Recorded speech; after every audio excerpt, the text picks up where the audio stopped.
The disturbing dystopia of the Charmin bears. Dude, I want... Chat, are you okay, chat, what toilet paper do you buy specifically? I specifically only like one specific type. Whatever's on sale. Dude, I get it. Times can be tough, man. But I remember a quote from my junior year math teacher, okay? She said one thing, few things in life that you don't cheap out on. One of them is toilet paper. Toilet paper is always worth spending a little extra on. Get a bidet? I do have a bidet. And honestly, I might just not be using it properly, or I just have fucking generational poops because it never does the job fully. It always needs a little bit of toilet paper cleanup. A little bit of help every time. I don't know well, not every time, but sometimes. It sometimes needs a little help. And I'm a Charmin Ultra Strong. I'm an Ultra Stronger. The Charmin bears are... Hi, everybody. I'm not even doing an intro today. There's a conspiracy, and I have proof. It all connects to one single thing. There's no time, and we need to start. The Charmin bears could doom us all. Initially, throughout the 20th century, Charmin used babies as their mascots. These mascots are referred to as fluffers. And even though that vaguely does sound kind of like a slur, they have been working in a toilet paper factory and ignoring all sorts of labor laws. This is fine. It's purely its own corner of history. But then, the clock struck, the ball dropped, the rivers of time made their way into the 21st century. A new millennium came on the rise, and the ways of the past faded away. The factory burned to the ground, and those infants faded to nothingness. And from the ashes... They died? The poopy bears. One day, in an American forest, this bear by the name of Leonard grabbed all the teepee he could. Wait, hang on, wait a minute. Wait. I was young, very young in the early 90s or late 90s / early 2000s. I wouldn't have been paying attention to fucking who's on the commercials. Was it used to be babies in the commercials and now it's bears? Was that what I'm picking up on? The start of a new era. And from the distance, another grizzly bear, this one being a lady, took a fine hard gander at the funny bear smothering itself in the paper and said but one thing. Wood. And now there's a family of bears who really do love refraining from the low tides of below. They frolic outside and live as bears with a clear exception of that one thing. The obsession's getting a bit worse, starting to become a... Also, people were saying earlier, Kirkland-based... Session's getting a bit worse. Kirkland starting products, to become a generational the affection. Costco Now, Kirkland I'm sure you're brand wondering what all the names hits. of these cartoon commercial bears are. And a lot of times it's actually the same shit. It's literally the same shit. To be real, it does not matter in the slightest. They all act identical. From now on, this is Glasses, and this is Girl, and this is Sven. Sure, that's fine. Oh, by the way, they're red now. They are homeowners. What? I'm sure they didn't want to make a commercial about purchasing real estate, so that's fine. But they're red now. Everything else is the same. Wait, I thought they were different. Easy access to all sorts of eye care and ophthalmologists. Wait, they're the same bears? I thought they were different bears. The bears are being humans now, and the stupid bear children ruin everything. Wait, what is this? I've never seen these. Problems. There's more realistic ones? They change fur color based on the type of Charmin paper being promoted. For example, the reds show up when they're talking about Ultra Strong, but that doesn't make sense. There are each color before exposed to the paper before promoting that paper. So do they know in advance then? Do they know which ones are being used? Do they turn into that 24 hours after the previous usage? Doesn't really make sense how that works, but let's roll with it. Now, if this is the case and this is the same family, then that means there are at minimum 4 corresponding colors based on the toilet paper. Brown bears are the default. Red is again Ultra Why are brown bears the default? Strong. Blue is for Ultra Soft, and orange. Yes, orange is budget toilet paper. Thanks to the fact none of the family members drastically changed designs, we can then confirm that they're just very critical about all the kinds of different Charmin paper they use. It's a big deal to them. And for sure, that's an absolutely weird genetic trait to change colors based on toilet paper, but supposedly it's not exclusive to... I don't know why I thought of this just now, but back when I used to play Xbox, back when I was like an Xbox 360 gamer, nothing was better than when you were the party leader of the Xbox party chat and someone gets invited that you don't like and you hit them with the, hey, what's the shape of Italy? A boot.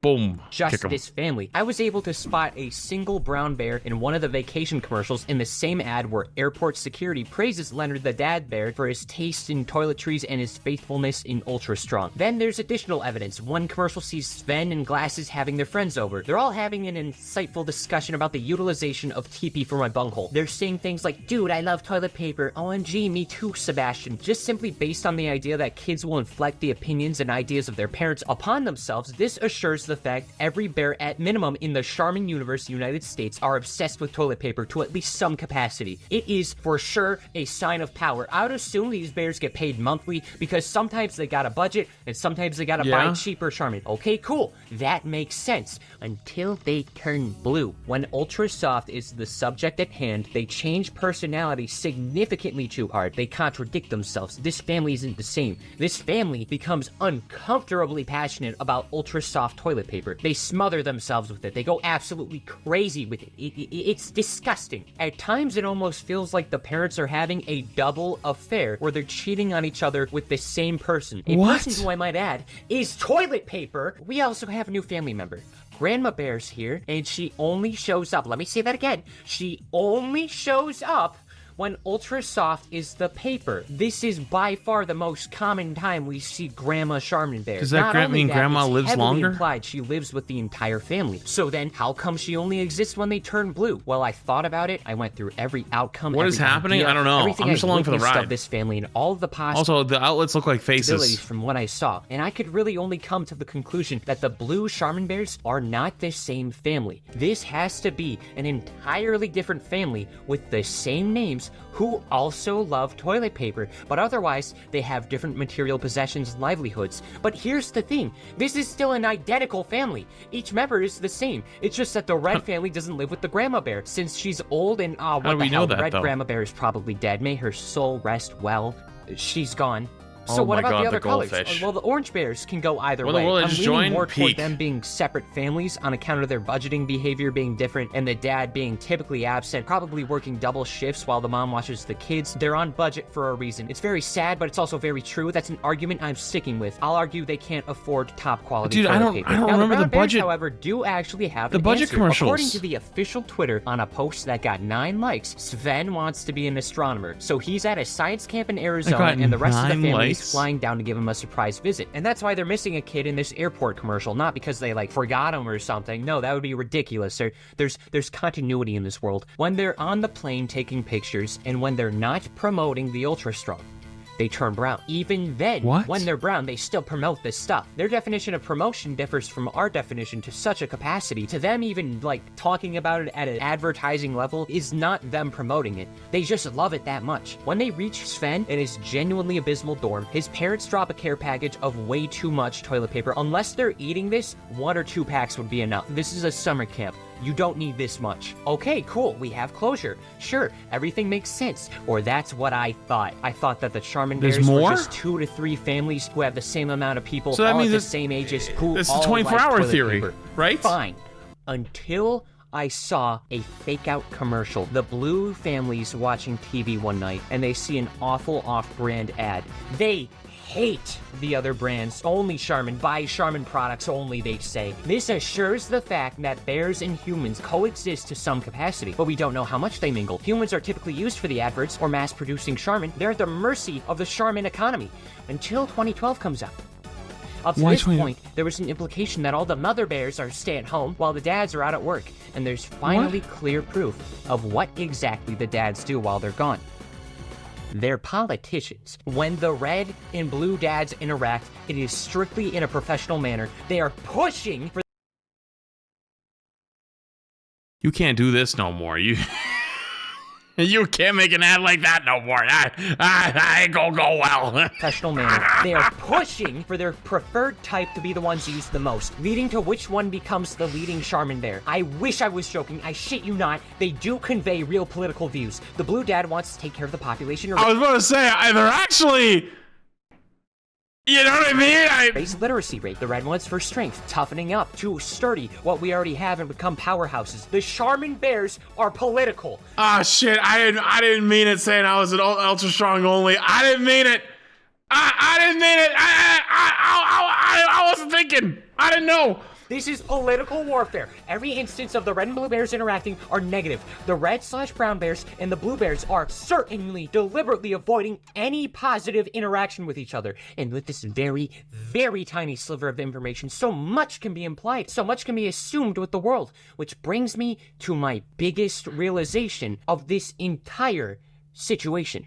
Uh-huh. I believe The Charmin bears represent the different political ends of the political compass. Listen to me. Listen to me. Okay. I have proof.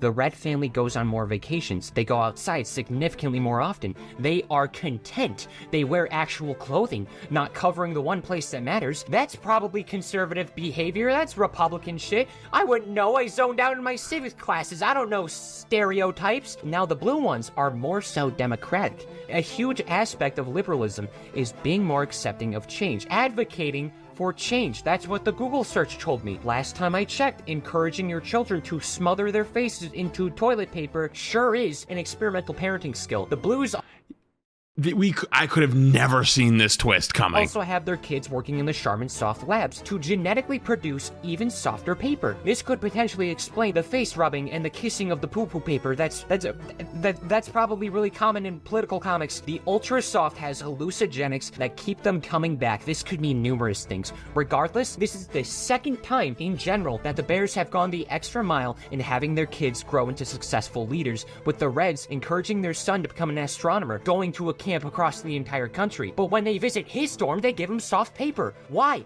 The only people who use the TP are Sven and his roommate, who we never see. We know nothing about them other than they badmouth him. All we know is that they put both brands on both sides of the room, and they're really negative. Wait, who's the Green Bears? Who's the Ultra Gentles? Sides of the room, and they're really negative to their roommate for some reason. Why are they so negative about him? Is that his fault? Is he a different color bear?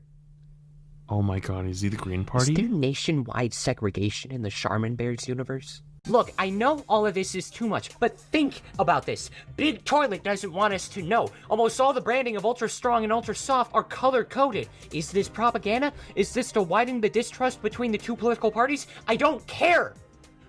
But in all times, there's people outside of the main families. They are bears of the same party. There's no cross-interaction. The Ultra Strong Airport is red and brown exclusive. The Ultra Soft Labs only have blue bears. How do you come up with all of this? Completely separate from each other. So what about the oranges then? Are they undesirables? Are they a more obscure third party? Maybe the blues can turn orange. I can't tell you. It's kind of hard to describe a dystopia fueled by political warfare when your only credible source is 20 minutes of toilet paper commercials. Don't even get me started with the humans. The Bears treat the inclusion of humans as some sort of diversity thing with their adverts. Or maybe it's the market they compete for. That could justify the limited amount of them. That could explain why the representatives of the Charmin election were of so poor quality. Because of the lack of candidates for candidates that could be candidates. The population of bears, regardless of size, are both fighting for the same corner of relevancy in the human market through their specific brands. That could be why they never... How does someone come up with this? Having way too much time on the toilet. Because they literally don't know when it's gonna matter. That's why their obsessions exist toward an unhealthy level. And maybe that's even why the oranges have so little representation. They move to a greater plane. They realize in the end, all of that hardly matters. Because no matter what, all the Charmin toilet paper is gonna go to the same place anyway. The sewers. They have freed themselves toward normalcy. Currently, the battle is seeing the brown bears leading. And because the red bears have color-changing powers, that means that they're most likely the current ones of power. Yet the war is still going on. Hold on, go back. Was that brown grandma bear better known as red grandma bear? Well, shoot. I guess she's alive. I'm gonna assume she died mid-operation or something, so she temporarily passed. I'm not removing her from this picture. She's gonna be up there soon anyway. Maybe the ongoing victories of the Reds resurrected her. Maybe the entire color gets all the profits for their specific brand earning, which might be why the other ones appear less and less. They're fighting for the same limited market for their survival. In the end, this leaves us with red versus blue. Group of identical individuals capable of coming back to life, who work non-stop and endlessly to possess something that could be deemed virtually useless in the long run. Like what? Wait! This is the same premise as Team Fortress 2. What can any of this mean? Does the funny computer game with bot problems trace back to the toilet paper bears? Because it sure as hell looks like it. Just treat them the same. The identical bears exist to fight for nothing. Sure, it's much more passive, but I'm convinced the dad can't even reach back there. Please put your charming bedroom eyes away. I solved it. So it goes TF2 to the Charmin Bears to the US political system. I figured it out. They called me crazy, but I figured it out. The world is at my fingertips. You said I couldn't do it, but it's all up from here. All we have to do from here. Yeah, they got him. Honestly, probably for the best. I wasn't liking how close that was to some scary thoughts. Yo, you guys link me some fucking wild shit sometimes, but the last few have been just absolute fucking cinema.